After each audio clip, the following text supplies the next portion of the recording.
In looking through the newspapers, I came across a particular name in an Irish Times article in January 1914. It was a concert which had been held in Kingstown, as it was then called, of course, in the Pavilion Theatre. And there was a boy mentioned. This boy had a slightly unusual name. His name was George Jennett. I think that's how you pronounce it, because the writer, the reporter, spelt it with a G, even though everywhere else his name is spelt with a J.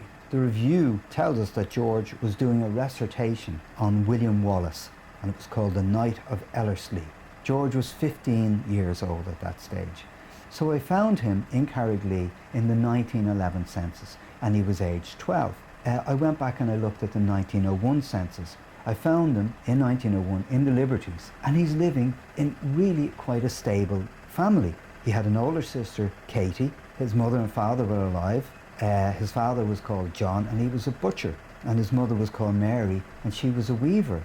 So I had a little look for Katie, his sister, in the 1911 census, and lo and behold, I did find her, but I found her in Goldenbridge Industrial School for girls. That's on the other side of Dublin City. But it wasn't just Katie who was there. She had three sisters, Mary, Margaret, and Eliza. They were all in Goldenbridge as well. Now, Katie was 14 at that stage in Goldenbridge, Eliza was 9, Margaret 7, and little Mary was only 4 years old. The girls had been committed to Goldenbridge in 1907. The older girls, the younger girl, she was sent there a few months later.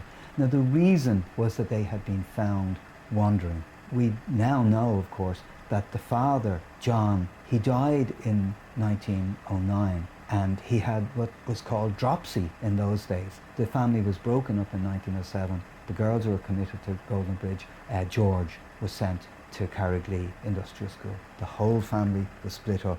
They were never joined together again.